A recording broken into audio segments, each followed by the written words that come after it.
First, I want to thank this task force for the opportunity to allow the public to speak. I think it's really an important thing. And I'd like to thank the people of Rhode Island, the government officials, the agencies, for the leadership that they've provided in helping those of us in Massachusetts who have this land-based facility confronting us. Your issue is the transport of the ships on the water.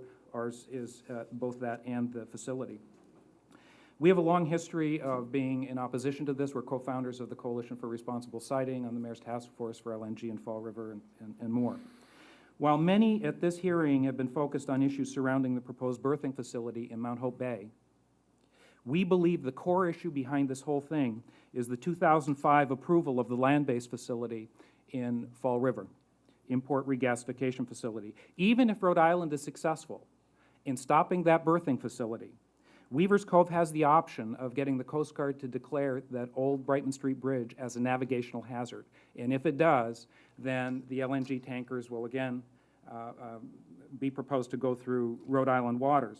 What we're asking this task force to do, and hopefully through you, the entire Rhode Island legislature, is to insist that the Federal Energy Regulatory Commission reopen the 2005 approval of the land-based facility in Weaver's Cove. Reversal of that approval will end LNG ships coming through Rhode Island waters and protect Rhode Island residents and Rhode Island assets. The demand to open that 2005 approval is based on three key issues in which the FERC approval process is grossly flawed, and we're going to present the science to you now. The written submission you received today will document in detail everything we present. The only urban-sited LNG import regasification facility is in Everett, and based on the dangers associated with that, presented in a 60 Minutes Mike Wallace piece in 1978, Congressman Ed Markey wrote the Pipeline Safety Act of 1979, and in that act, it recommends remote siting. And the regulations regarding that are to be promulgated by the Secretary of Transportation as the primary vehicle, the remote siting, to ensure safety. Rather than do that, the Department of Transportation set up safety exclusion zones as an alternative to provide the same function. Here's the problem. The exclusion zones can be manipulated based on the information used to create them. That's the core of our presentation is this. Number one, the vapor dispersion zones around the land-based facility were developed using scientifically disproven models. It is documented in literature, books on the subject. I have one sitting on a desk over here, on a chair over here, in scientific literature. They use scientifically disproven models, disproven in 1987, to create an artificially small footprint for the exclusion zone so that it would fit on the amount of land that they have, the 73 acres that they have. If they use scientifically validated models, it would go off that footprint. Number two, the thermal radiation zones that FERC used are based on NFPA standards. The committee that sets the NFPA standards is predominantly composed of LNG companies and natural gas companies and their constituent industries, a majority of them. And they voted to expose the public. The standard is 1,600 BTUs per hour per square foot. In layman's terms, that means your bare skin burns in 30 seconds, second-degree burns in 30 seconds. That's absolutely inconsistent with other agencies like the Society for Fire Prevention Engineers, which is half of that, HUD, which is a quarter of that, the European standards, which are, for people who have a hard time evacuating, a third of that. They're way out of line. Again, that's to create a smaller footprint to fit on that facility. There's a conflict of interest there. And by the way, Weaver's Cove is on the standard-setting committee. And when Mike talks, you'll hear about some of the comments when they tried to get that changed. Third, whether we're discussing the population along the transit route or the people in Fall River around this facility, the ERP, the Emergency Response Plan that FERC calls for, includes evacuation routes, but they don't have to be viable. There's no issue of viability here. And that was confirmed in a letter that Ted Garrig wrote to the newspaper responding to my concern that if you're not remote siting, as was the intent of the law, then the least you should be doing is in the pre-filing process ensure that the public can be safely evacuated. But that's not part of it. All they have to do is identify roads out of there. There's a difference between viability and identification of roads. So again, what we're asking, and Mike's going to present the science here, for this task force, when you read what we have, we've documented it, it's science, to request that FERC reopen the 2005 approval, and that ends all of this, if they do and they reverse the decision. Thank you very much. I'm going to ask you to highlight, not get into the specifics. Highlight and do your submission. Thank you. Do I have 5 minutes?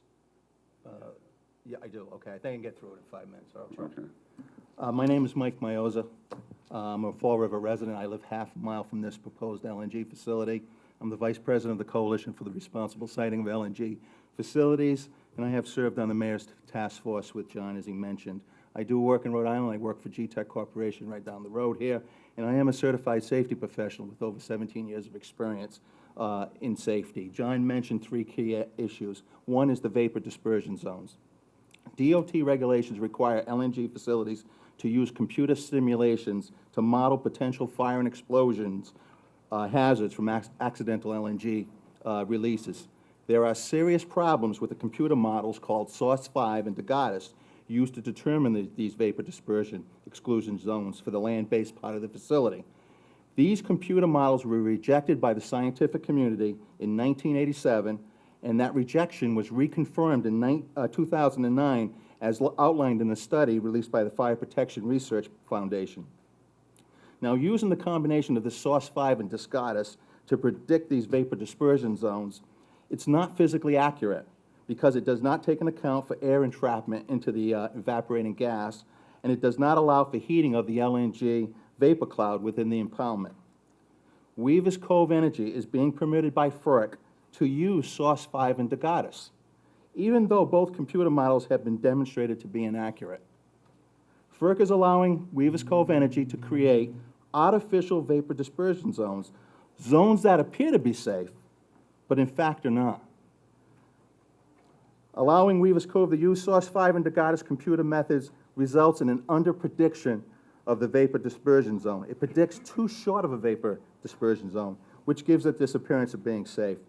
The best approach to predicting flammable vapor dispersion distance is to use a computational fluid dynamics model, such as the 2000 DOT-approved method called FEM3A. Failure to use approved computer models like FEM3A and allowing Weaver's Cove to use computer models like Source 5 and DeGoddis, which have been demonstrated to be in error, raises important questions of credibility for both FERC and Weaver's Cove Energy, as well as it fails to protect the public as required by law. Using computer models rejected by the scientific community and not using accepted models is one reason we're asking this LNG task force to ask FERC to reconsider their 2005 siting decision. The next item I want to talk about briefly is thermal radiation. Thermal radiation, for those that don't know, is that heat that you feel from fire. It's like standing in front of a fireplace, you feel that heat. That's thermal radiation. One way to measure that thermal radiation is BTUs per square foot per hour. FERC arbitrarily uses 1,600 BTUs per square foot per hour as its LNG siting standard. At this exposure, a person standing 1 mile away would receive second-degree burns in 30 seconds. This 1,600 BTUs per square foot hour standard was established by the NFPA 59A Standards Committee, as John had mentioned. It should be noted that of the 32 members comprising that committee, the majority belong to or support the energy industry.